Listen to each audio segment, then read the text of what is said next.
Hello students, this is Nirmala from Vivekananda Academy of Human Excellence. Today we are going to see class 8 History chapter number 3 Ruling the Countryside. In chapter number 2 we have seen from trade to territory how Britishers have come in our country as traders and they settled down here and controlled over the territory. In this lesson, ruling the countryside, we will see the company becomes a diwan is the first part of this lesson. On 12th August 1765, the Mughal Emperor appointed the East India Company as the Diwan of Bengal. At first time, they have become Diwan here.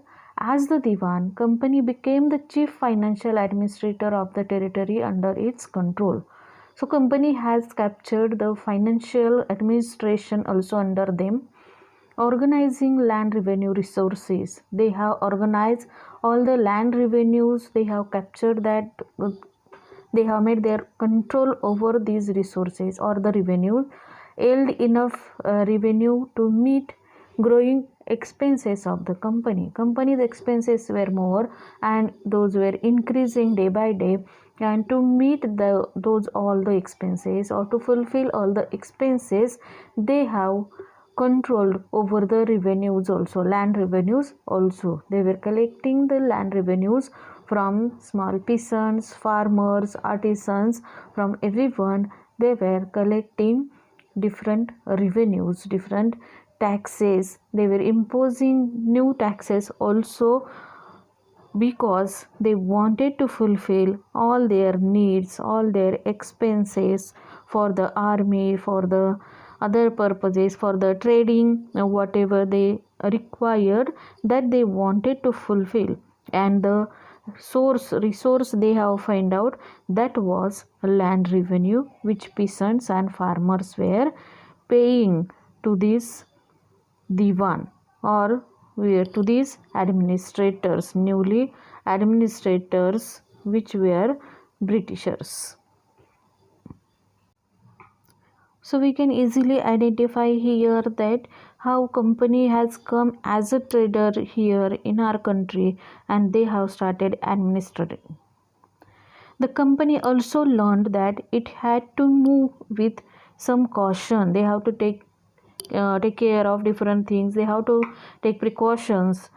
Being an alien power, it needed to pacify those who in past had ruled the countryside and enjoyed authority and prestige. So what caution they were taking? They were pacifying, they were taking care of the previous countryside, which rulers were there, which kings were there in the past, how they have enjoyed the authority, how they were living the prestigious life, or what were their rules or regulations they were using while ruling. All that they started to study. Those who had held local power had to be controlled, but they could not be entirely eliminated. So which local powerful people were there, their rule or their rights will remain as it is, but they will not get total right over or control over the place area. Revenue for the company. Two objectives of the company: increase the revenue, buy fine cotton and silk clothes as cheaply as possible. So these two objectives they have held. Increase the revenues on land revenues they were increasing, or the second objective was buy the fine cotton and silk clothes as cheaply as possible. They were reducing the price while purchasing silk and cotton from the farmers. Before Diwani granted, company import gold and silver from Britain. After Diwani, the revenue collected in Bengal could finance the purchase of goods for export. Before starting off this Diwani, company was importing gold and silver from western countries, or especially from Britain to India. After Diwani, the revenue collected in Bengal could finance the purchase of goods for export. Now, in India itself, they have started to collect the revenue and in Bengal and could finance the purchase. So, with the collection of this revenue only, company was able to collect that much collect that much money to fulfill the purchase of goods for export.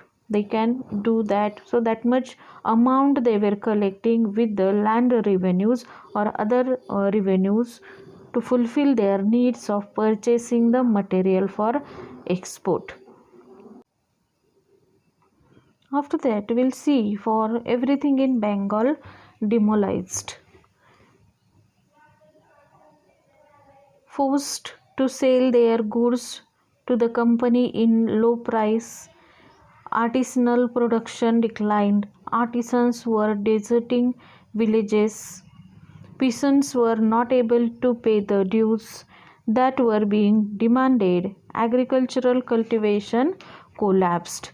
These all the problems have happened when company has become divan, company has settled here as divan, or they have taken the control as administration in Bengal. So this was a great impact on the peasants, artisans in Bengal. So these peasants have forced to sell their goods to the company in low prices. They could not go to other any market. They have to sell their material, their goods to the company itself only with a low cost, low price. Artisanal production also has declined at the time of this colonization or when company has started Diwani. Artisans were deserting villages because now no any work has remained to these artisans. They have started to move towards the cities. Now peasants were not able to pay the dues or the revenues which company was demanding, that were being demanded. The company was demanding again and again, but peasants were not able to pay that revenues. Agricultural cultivation also collapsed here. In 1770, a terrible famine killed 10 million people in Bengal. About one-third population was wiped out due to this famine situation. Scarcity of water, scarcity of food was there. People have faced this trouble in 1770. We will see now revenues collection system. Different systems are there for the revenue collection. This company has started for the peasants, or how in different manner they can pay the revenues. Permanent settlement, territory of Bengal, Odisha and Bihar, and Mahalwari system in Bengal presidency, most part of Uttar Pradesh. And the third, Monroe system or Rethwari system in South India. Three types of revenue systems have been introduced here. For the income of revenue, permanent settlement introduced by the company in 1793. Charles Cornwallis was the Governor General of India when the permanent settlement was introduced. In the permanent settlement, this Cornwallis' role was important here. He was the Governor General of India at the time of 1793. For the income of revenue, investment in land had to be encouraged and agriculture had to be improved. These two important points have been told by Charles Cornwallis that time. So in land, more investment must be done, or that should be encouraged to the farmers or to the zamindars. Encouragement should be given, and as well as agriculture had to be improved. Different methods should be bring in agriculture, so it will improve. Then what about the permanent settlements? Rajas and talukdars were recognized as zamindars, which rajas were there and talukdars, the duty of zamindars was given to them. They were asked to collect rent from the peasants and pay revenue to the company. So these talukdars and rajas or these zamindars have become mediators in between peasants and the company. The amount to be paid was fixed permanently and will not increase in future. So this revenue was the fixed revenue allotted for the farmers, whatever your income or your production is, but this revenue was fixed. What was the motive behind introducing permanent settlement? Regular flow of revenue will come if permanent settlement is there, and it will encourage zamindars to invest in improving the land. So company thought that these zamindars will take interest and they will they will invest more to improve the land. So revenue also will increase. Then what problems with the permanent settles have come? Zamindars were not investing in the improvement of land.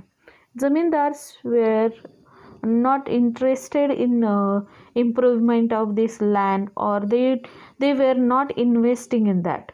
The revenue that had been fixed was so high that zamindars found it difficult to pay, because as we know agricultural production is fluctuate, sometimes less, sometimes more. Its costs are also not fixed, but this fixed revenue was difficult to pay, and that was difficult for the zamindars, because it was zamindars duty to pay the taxes to the company. Anyone who failed to pay the revenue lost his zamindaris, were sold off at auctions organized by the company. So that zamindar was losing his zamindari if he will fail to pay revenues to the company. The rent to pay for the peasants was high and his right on the land was insecure. By 19th century, zamindar's income increased but no gain for the company. So this rent to pay for the peasants was very high. Farmers and peasants were not able to pay the revenues, and when they were paying the revenues to the zamindars income has increased. But one side, if we see, company has fixed the revenue, so that company was not getting any profit. Second type of revenue system, collection system, was Mahalwari settlement, introduced by Holt Mackenzie and came into effect in 1822. Collectors went from village to village, inspecting the land, measuring the fields. Then the revenue was fixed according to the land, how much land it is. So according to that, the revenues have been fixed. The estimated revenue of each plot within a village was added up to calculate the revenue that each village had to pay. Village is called here as mahal also. So according to the village, the calculation has been done and how much revenue will be collected through that village, that has been done. The demand was revised periodically. So only once now this revenue was not there, periodically they have to pay the revenues. The demand has increased. The charge of collecting revenue was given to village headman. Now who will be the village headman, like sarpanch or chieftains were there. Now the charge was given to them to collect the revenues. Now no zamindars will be. Now who is the headman of that village, he only will be collect all the revenue and he will pay to the company whatever the revenue was there. So these things have been done in Mahalwari system. Mahal means the village, not only any palace, but mahal in the sense here is a village, and village control was given in the hands of headman. Next, an important type of revenue collection system was Monroe system or Raithwari system, started by Captain Alexander Reid and expanded by Governor of Madras Presidency 1819 to 26. Thomas Monroe.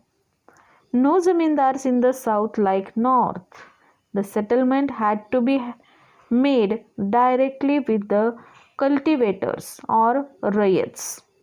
It means now no any middleman was there here in the south. No zamindars were there. Directly peasants or the cultivators and the company's relation was there. The land were carefully surveyed before the revenue assessment was made. So survey was the important point here in the south of India. They were surveying the lands, that each person how much land he has, then how much revenue he can pay. Carefully all these things have been surveyed and the revenues have been assessed or revenues have been allotted to the particular farmer, to the particular peasants. So these were three different types of collection of revenues or revenue system, we can say. In this way we have completed here this part. By the 18th century, the company was trying its best to expand the cultivation of opium and indigo. British persuaded or forced cultivators to produce other crops such as jute in Bengal, sugarcane in United Province, cotton in Maharashtra and Punjab, rice in Madras, wheat in Punjab. So, company or British was forcing the cultivators or farmers to produce those only crops which are profitable to the British, or which crops were useful to them as raw material or as ready good. So sugarcane they were using as raw material, jute, cotton also they were using as raw material, and rice and wheat also was important for them, for their factories as raw material, and that's why they have forced the cultivators to grow only those crops which are profitable to them. Color history, there one thing common in the two prints, both use a rich blue color, that is indigo. You can see in this picture two different pictures but same color. A Kalamkari print and Morris cotton print, same blue color is used. Demand for Indian indigo.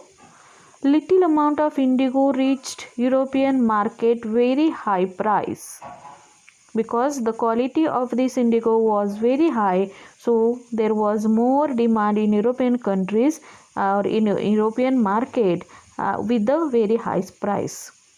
They depend on another plant called woad. Woad also is a plant which gives blue color. Cloth dyers preferred indigo as a dye because it produces a rich blue color, whereas the dye from wood was pale and dull. So from this wood plant, which blue color they got, that was not that much fine or not that much shiny. It was just pale and dull blue color, and that's why they prefer mostly for the indigo. Due to the industrialization, cotton production expanded dramatically, creating an enormous new demand for cloth dyes. So cotton has increased, so demand for indigo also increased. Britain turned to India now. Last decade of 18th century, indigo cultivation dominated the world market. Now there was more demand for indigo, and world's all the markets were full with indigo, and more demand was there for the Indian indigo. In 1788, 30% of the indigo imported into Britain from India. In 1810, 95% of the indigo imported into Britain from India. The vast difference you can notice here from 1788 to 1810. How much difference is there? Over the years, many company officials left their jobs to look after their indigo business. Attracted by the prospect of high profits, numerous Scotsmen and Englishmen came to India and became planters because they have seen the lot of profit in this business. Now we'll see different methods of indigo cultivation. First is niche and rarity. Within niche, the planters brought the land or rented it from zamindars and produced indigo by directly employing hired laborers. So this was the first system when these planters were bringing the land from the zamindars on rent and they were producing indigo and hiring the laborers. Another system was rarity. Under the rarity system, the planters forced the rates to sign the contract or sitta for growing indigo on at least 25% of the area under his holding. Means the peasants have to give their own land, 25% of land for the indigo cultivation. Now what problems have come with niche cultivation? Fertile lands were densely populated. Only small plots scattered over the landscape could be acquired. So this fertile land was there where agriculture was done or food crops were grown.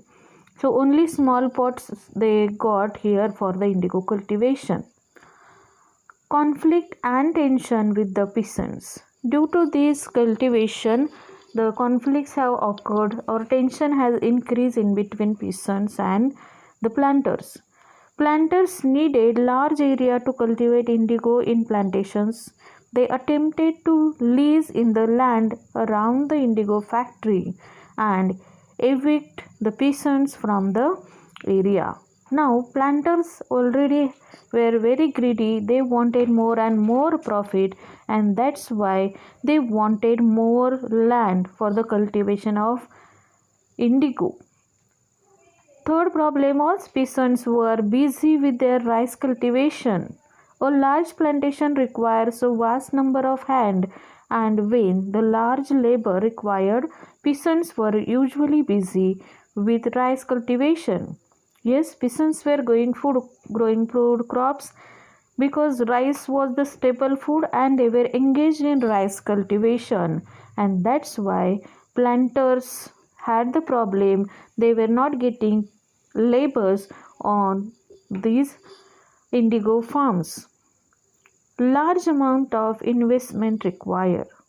Niche cultivation required many plows and bullocks, and investing on purchase and maintenance of plows was a big problem. So investment was more here. Less than 25% of land producing indigo was under this system. The rest was under an alternative mode of cultivation, the rarity system. So these two systems were there, and many of the problems have occurred. The fertile land was there which gone under the indigo cultivation. Indigo on the land of rates. The planters forced the rate to sign a contract, an agreement or sitta. Those who signed the contract got cash in advances from the planters at low interest to produce indigo. But the loan committed the rate to cultivating indigo on at least 25% of the area under his holding. So this agreement has done, the farmer has to give his land, 25% land he must use for the indigo cultivation, as well as they have provided advance cash in advance also to these farmers. Seeds and drill is provided by the planters. Cultivator prepared the soil, sowed the seeds, and looked after the crop.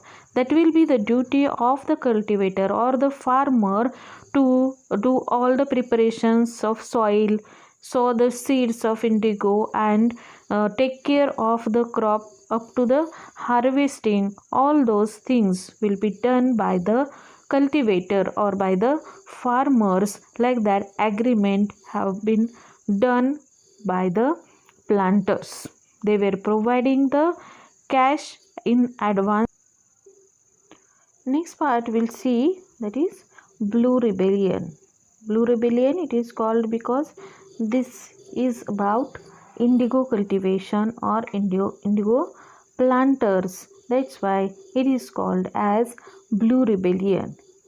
Because as we have seen in previous part that farmers have to give their own land, or which land they were using for food crops, that land they have given, profit they were not getting, and these planters were forcing the farmers to use their fertile land for the cultivation of indigo, as though they wanted to use that fertile land to grow food crops like wheat and rice, because food is important for all and food crops must grow for their family, to feed the family, as well as for other purposes they needed food.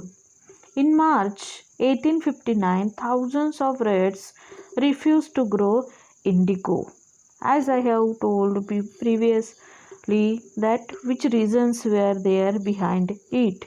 People wanted their land for the cultivation of food crops, refused to pay rents to the planters, attacked indigo factories.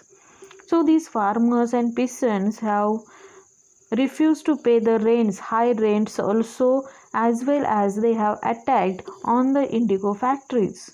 Those who worked for the planters were socially boycotted, but those got the punishment. Those who were against the planters, those have been boycotted. Gumastas, agents of planters, were came to collect rent, were beaten up. Raids felt that they were supported by zamindars and village headmen. As in Rayat felt that were supported by the zamindars and village headmen. Headmen mobilized the indigo peasants and fought pitched battle with lathials.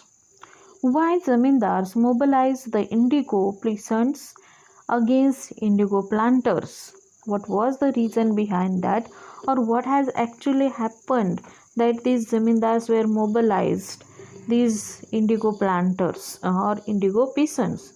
Zamindars were not happy with the increasing power of the planters, angry at being forced by the planters to give them land on long lease.